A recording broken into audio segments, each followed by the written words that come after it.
बिना पति के बहू।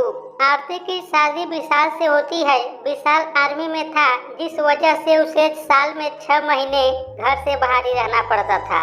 आरती बोली, ए जी, जाना जरूरी है क्या? विशाल बोला, तुम्हें तो पता ही है ना जान, मेरी यही काम है और तुम्हारी तरह यह भी तो जरूरी है ना। तुम घर की सेवा करो और मैं देश की। जल्दी ही आ जाऊंगा। आरती की ननद नेहा बोली, चिंता मत कीजिए भाभी, हम लोग हैं ना घर आपके साथ।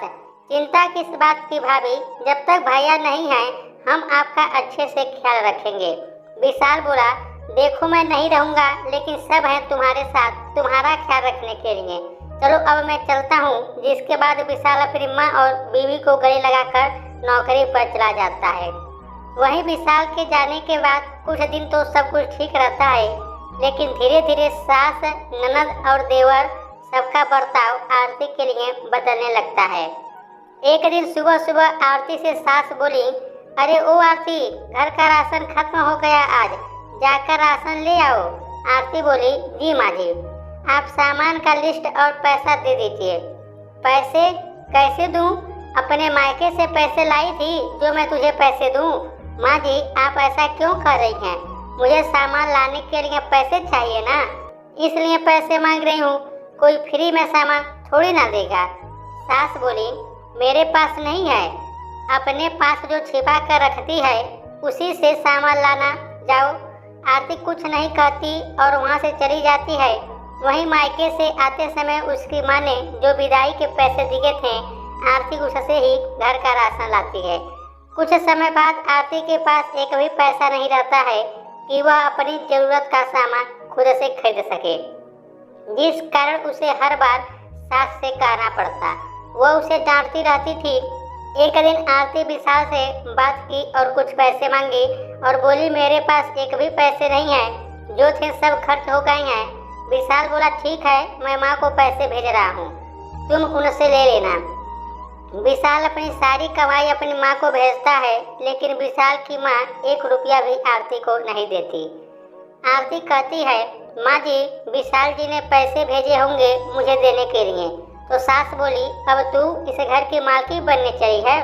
एक बात कान खोलकर सुन ले, जब तक मैं इस घर में हूँ तब तक इस घर की मालकिन मैं ही हूँ। पैसे का सारा हिसाब किताब मैं ही संभालती हूँ। अब जा यहाँ से। आरती बोली, माँ जी, मैं तो बस अपने पति की कमाई का हिस्सा मांग रही हूँ। अब क्या मैं अपनी जरूरतों के लिए पैसे ना मांगू? सास बोली, खाना, कपड़ा और रहने को छत तुमको मिल रहा है, और क्या चाहिए तुझे? तभी उसकी ननद नेहा आई और बोली, माँ, आज शाम को मैं अपने दोस्तों के साथ क्लब जा रही हूँ, कुछ पैसे दे दो। जा मेरी बच्ची, ये लो चाबी, जितने पैसे चाहिए अलमारी से निकाल लो।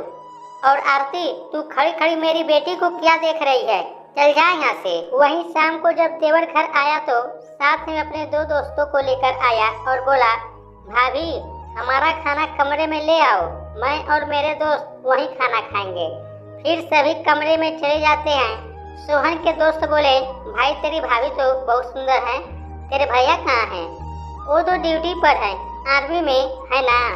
हाँ, लकी हो तुम, घर में इतनी अच्छी भाभी और बाहर गर्लफ्रेंड वो अलग। देवर बोला, भाभी है वह मेरी।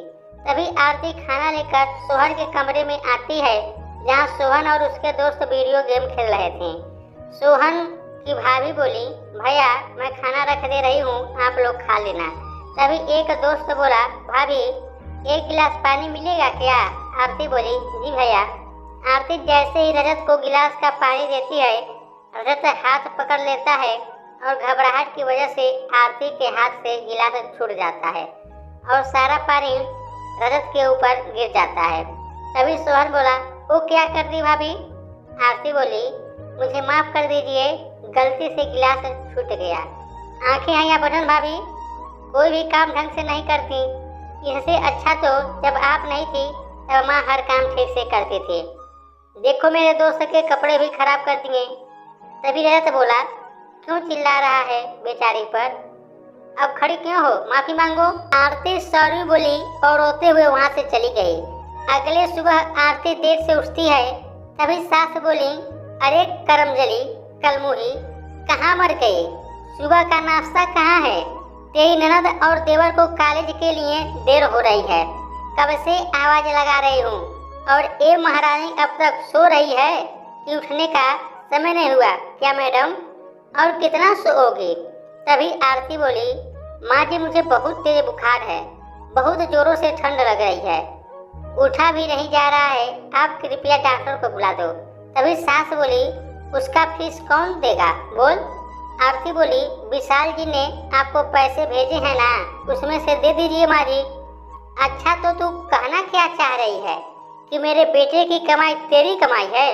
आरती बोली, नहीं मेरी नहीं है, लेकिन बीवी होने के नाते उस पर मेरा थोड़ा सा हक तो है ना।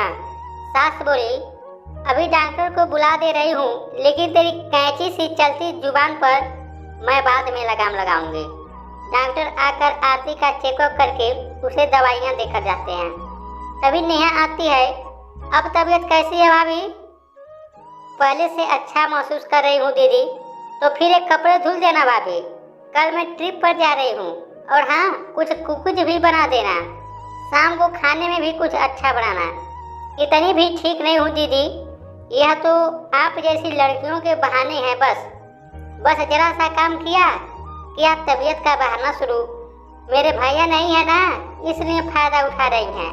तभी सास बोली, अरे बिना पति की लुगाइयाँ ऐसे ही होती हैं, पति यहाँ होता तो न जाने क्या करती। वैसे भी आजकल की लड़कियाँ ससुराल में आते ही पति को ससुराल वालों के खिलाफ भड़का कर अपने कब्जों में कर लेती हैं। आरती बोली, नहीं माँ जी ऐसा नहीं है। सास बोली, अरे मैं सब जानती हूँ कैसा है कैसा नहीं, जा मेरी बेटी ने जो जो बोला है वो सारे काम कर दे। इसी तरह विशाल के जाते ही ससुराल में सब नई नवेली बहू से दुश्मन से भी बुरा बर्ताव करते हैं। उसे ना ढंग से खाने को मिलता ना पहनने को। सास विशाल की कमाई का 1% भी आरती को नहीं देती। वहीं देवर और ननद भी उससे बुरा बर्ताव करते हैं। आरती रोते हुए बोली, हे भगवान, आखिर आपको सारी समस्या मुझे ही देनी थी क्या? विशाल जी ऑलरेडी अपने काम में इतना व्यस्त रहते हैं कि मैं उन्हें टेंशन नहीं देना चाहती, और हर बार वो मेरे लिए अपना काम छोड़कर नहीं ना आ सकते। तभी अचानक से आरती को चक्कर आ जाता है और वह गिर जाती है। तभी सास आवाज दी, अरे ओ महारानी कहाँ हो? किचन में बर्तन धुलने के लिए पड़े हैं, आराम फरमा रही हो? तभी सास देखती है कि आरती जमीन पर पड़ी है। कितने नाटक की है ये लड़की। तभी सास देखती है कि चक्कर आने से आरती के सर पर चोट आ गई है और खून बह रहा है।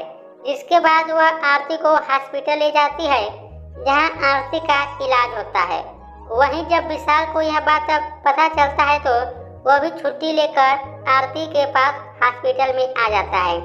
डॉक्टर बोला, आपकी बीवी शारीरिक रूप से काफी कमजोर है, ऐसा लगता है कि इन्हें ढंग से खाना भी नहीं मिलता और एक कुछ ज्यादा ही काम का बोझ लेती हैं। विशाल बोला, नहीं नहीं, आरती का तो माँ और मेरे भाई बहुत अच्छे से ख्याल रखते हैं। क्यों आरती? तभी ननद बोली, भाभी क्या बताएंगी भैया, हम भाभी का बहुत ख्याल रखते हैं, आपको भरोसा नहीं है क्या? ये अभी क्या पूछने वाली बात है? सास बोली, अब घर में जो है वही ख्याल रखेगा ना बेटा।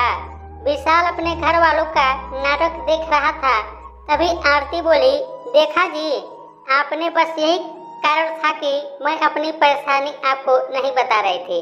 अगर आपको यह सब नहीं पता होता कि ये लोग मेरे साथ कितना बुरा बर्ताव करते हैं, तब मैं आपकी नज़रों में गलत बनती ना। सास बोली, क्या मतलब है? तू कहना क्या चाहती है कि हम सब तुझे सताते हैं? अरे तू मेरे बेटे को क्या भड़का रही है? विशाल बोला, अब यह सब नाटक करने को रहने दो, मुझे सब पता है आप लोग कैसे आरती को सताते हैं। आरती भी मुझे सब बात बताई, लेकिन मैं ही था जो इसे समझाता था कि कुछ समय तक रुक जाओ, सब ठीक हो जाएगा। लेकिन आप लोग तो इस बेचारी को चैन से जीने तक नहीं दिया। आपने तो बिन पति की बीवी तक का ताना दे दिया उसे। वह अपना परिवार घर छोड़कर आई है मेरे लिए, परिवार के लिए। अब तो वह आप लोगों से कोई उम्मीद भी नहीं रख सकती है। अब आप लोग अकेले ही रहिए। मैं आरती को अपने साथ लेकर जा रहा हूँ। जिसके बाद विशाल अपनी बीवी को अपने साथ लेकर चला जाता है।